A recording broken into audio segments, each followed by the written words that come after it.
আমরা এখান থেকে যাব না, আমাদের লাশ যাবে। আপনারা আশা করি আমাদের এই শান্তিপূর্ণ আন্দোলনে এতদিন যেমনভাবে সমর্থন দিয়েছেন, শেষ পর্যন্ত এই 6 লক্ষাধিক শিক্ষক পরিবারের পাশে আপনারা থেকে অব্যাহতভাবে সমর্থন দিবেন। সকলকে সালাম জানিয়ে দেশবাসীর কাছে আমাদের এই বিপন্ন শিক্ষকদের জন্য করজোড়ে দোয়া আছি। আমরা আমাদের আজকে বিশ্বাস করছি, আমার এক শিক্ষক কালকে স্ট্রোক করেছে, উত্তরাতে কালকে আমরা দেখতে গিয়েছি। আমার এই কষ্ট সরকার আমাদের কষ্ট বিবেচনায় নিতে চাই না, আমাদেরকে ব্লাস্ট ফায়ার করে শহীদ মিনার মেরে ফেলেন। আমরা এখান থেকে যাব না, আমাদের লাশ যাবে। সকলকে ধন্যবাদ। আমাদের মাত্র 1000 টাকা বাড়ি ভাড়া দেওয়া হয় আর 500 টাকা চিকিৎসা ভাতা। এটা দেখে বস্তিতে থাকা সম্ভব? এটা রাষ্ট্রের বোঝা উচিত যে 1000 টাকা বাড়ি ভাড়া দিয়ে একটা অনার্স মাস্টার শিক্ষিত মানুষ সে কিভাবে 1000 টাকা বাড়ি ভাড়া দিয়ে থাকবে। শিক্ষা মন্ত্রণালয় থেকে একটা ডিউ লেটার দিয়েছে অর্থ মন্ত্রণালয়, আপনাদের বাড়ি ভাড়া 1000কে 2000 করা হবে, মেডিকেলকে 500কে 1000 করা হবে, এবং আপনাদের কর্মচারীদের উৎসব ভাতা 25 থেকে 50 করা হবে, 50 থেকে 75 করা হবে। আমি তখন তাদেরকে বললাম, উনি বললেন যে আমি আপনাকে কি চিঠিটা পাঠাবো? আমি বলছি না, চিঠি পাঠানোর দরকার নাই। পরে উনি আমাকে চিঠিটা পাঠিয়েছেন। আমি এটা নিয়ে আমাদের জোটের শীর্ষ নেতৃবৃন্দের সাথে আমরা মিটিং করলাম। ওনারা বললেন যে না, এটা কোনোভাবে মেনে নেব না, কারণ স্যার বলেছেন আমাদের জন্য একটা ভালো বরাদ্দ রাখবে, আমাদেরকে আমাদের সরকারি নিয়ম বাড়ি ভাড়া দিতে হবে এবং অন্যান্য ভাতাগুলো বৃদ্ধি করতে হবে। এরপরে আমরা আন্দোলনে আসলাম 13ই আগস্ট। আপনারা সবাই আমাদের এই প্রোগ্রামটা কভারেজ করেছেন। এখানে বিভিন্ন মিডিয়া আসছে, ওনারা বলছেন লক্ষাধিক শিক্ষকের উপস্থিতি ছিল। মন্ত্রণালয়ের পক্ষ থেকে আমাদেরকে ডেকে নিয়ে আসা হলো। আমরা 10 সদস্যের প্রতিনিধিরা এখানে আসলাম। 1.5 ঘন্টা মিটিং হলো। মিটিং এর পরে যে সামারিটা হলো, ওনারা আমাদেরকে জানালেন যে আমাদের পক্ষ থেকে আপনাদের আলটিমেটামের পরে আমরা একটা চিঠি দিয়েছি শিক্ষা মন্ত্রণালয় থেকে অর্থ মন্ত্রণালয়কে, আপনাদের বাড়ি ভাড়া 1000 থেকে 2000, মেডিকেল 500 থেকে 1000, কর্মচারীদের উৎসব ভাতা 50 থেকে 75% করা হবে। আমরা তখন বললাম এই তথ্যগুলো আমরা জানি, আমাদেরকে গোয়েন্দা সংস্থাগুলো এই লেটার মানে এই ডিউ লেটারটা আমাদেরকে দিয়েছে, আমরা এটা মানি না, আমরা এটাকে প্রত্যাখ্যান করেছি। তো আমরা স্যারকে বললাম, স্যার আপনি কর্মচারীদেরকে যদি 75% দেন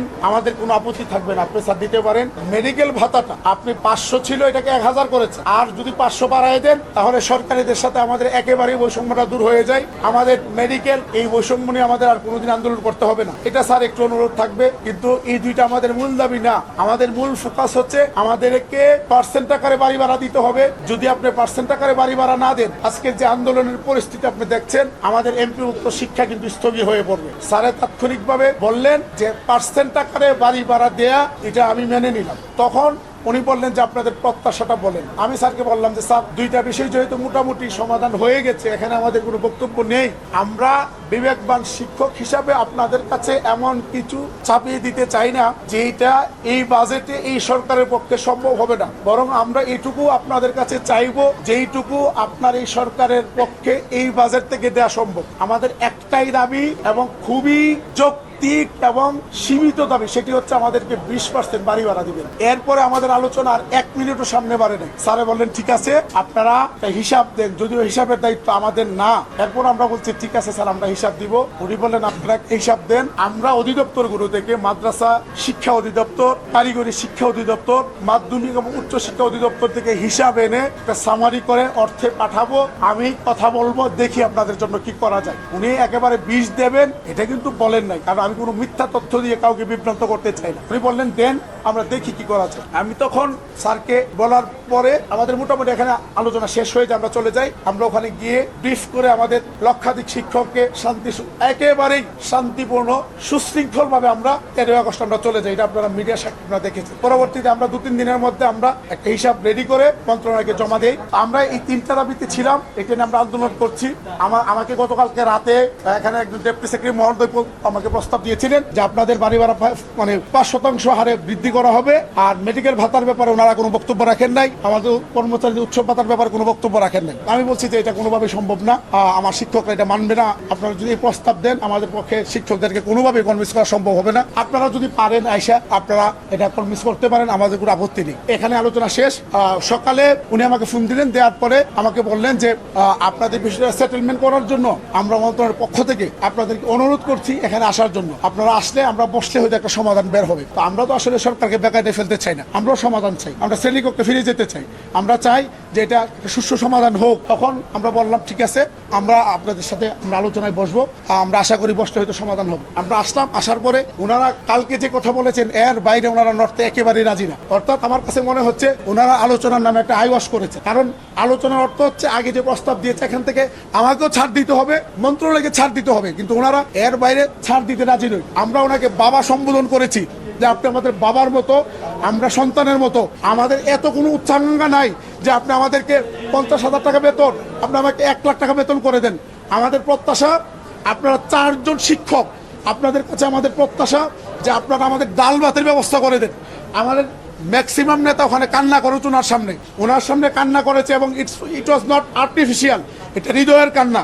আমরা কথা বলতে পারিনি, ওনাকে বাবা বলে সম্বোধন করে আমরা কান্না করেছি, কিন্তু ওনার বক্তব্য উনি আর বাইরে পারবেন না। আমরা ওনাকে সর্বশেষ প্রস্তাব দিয়েছিলাম যে আমরা আপনাকে আমাদের পক্ষ থেকে পুনর্বিবেচনার জন্য একটা প্রস্তাব দিই, সেটি হচ্ছে আপনি আমাদেরকে 10% বাড়ি ভাড়া এখন দিবেন, আর 10% আগামী বাজেট থেকে আপনি দিবেন। এটার জন্য তো এখন আর আর্থিক সংশ্লেষণের দরকার নাই, এটা আগামী বাজেট আপনারা সমন্বয় করে নিতে পারবেন। এখন 10 দিবেন, আর পরে আপনারা 10 আগামী বাজেট থেকে দিবেন, কিন্তু প্রজ্ঞাপনের বিষয়টা স্পষ্ট উল্লেখ থাকতে হবে। কিন্তু টোটাল মিলে আমাদেরকে 20%, এখন 10 কার্যকর হবে, আগামী বাজেট থেকে 10 কার্যকর হবে। ওনারা আমাদের কথা পুনর্বিবেচনা করেন নাই, এই জন্য আমরা ওনাকে বলছি স্যার আমাদের পক্ষে এই ক্রাউডকে ম্যানেজ করা কোনোভাবে সম্ভব না, আমরা এটা পারবো না স্যার, আমরা দুঃখিত। পরে উনি উঠে চলে গেছেন, আমরা চলে আসছি। আমরা শান্তিপূর্ণভাবে আমাদের আন্দোলন অব্যাহত রাখার সিদ্ধান্ত নিয়েছি, এবং আপনারা জানেন আমাদের যে কর্মবিরতি আছে, আমাদের শ্রেণীকক্ষে এখন শ্রেণী কার্যক্রম চলছে না, এটা অব্যাহত থাকবে। এত প্রায় 8 লক্ষ টাকার বাজেটে লক্ষ লক্ষ টাকার আপনার 1000 কোটি টাকার অস্ত্র কিনতে পারে, বিভিন্নভাবে আপনার তসরুপ হচ্ছে, প্রকল্পের নামে, প্রশিক্ষণের নামে তসরুপ হচ্ছে। কিন্তু আমাদের শিক্ষকদেরকে সরকার, শিক্ষা মন্ত্রণালয় যদি 3000 টাকা না দিতে পারে, এই রাষ্ট্র দেউলিয়া হয়ে যাক, আমাদের কোনো আপত্তি নাই। আমরা কোনো অবস্থাতেই আমাদের শ্রেণী কার্যক্রমে ফিরবো না, আমরা বিশৃঙ্খল পরিবেশ তৈরি করব না, শান্তিপূর্ণভাবে প্রয়োজনে আমরা অনশন করতে করতে এখানে মরে যাব শহীদ মিনারে, কিন্তু আমাদের লাশ গুরুবাড়িতে যাবে। যেই রাষ্ট্র 6 লক্ষাধিক শিক্ষক কর্মচারীদের ডাল ভাতের ব্যবস্থা করতে পারে না, এই রাষ্ট্রের উচিত এই শিক্ষা ব্যবস্থাকে বন্ধ করে দিয়ে সবাইকে ছুটি দিয়ে দেওয়া। আমরা সিএনজি চালাইয়া, রিক্সা চালাইয়া, দিন মজুরের কাজ করে, কৃষি কাজ করে আমাদের বাচ্চাদেরকে নিয়ে জীবনযাপন করব। প্রয়োজন আমরা এখানে মরে যাব, আমরা আমাদের দাবি থেকে চুল পরিমাণ আমরা বিচ্যুত হব না। আপনাদের সহযোগিতার জন্য আমরা অসংখ্য ধন্যবাদ জানাই।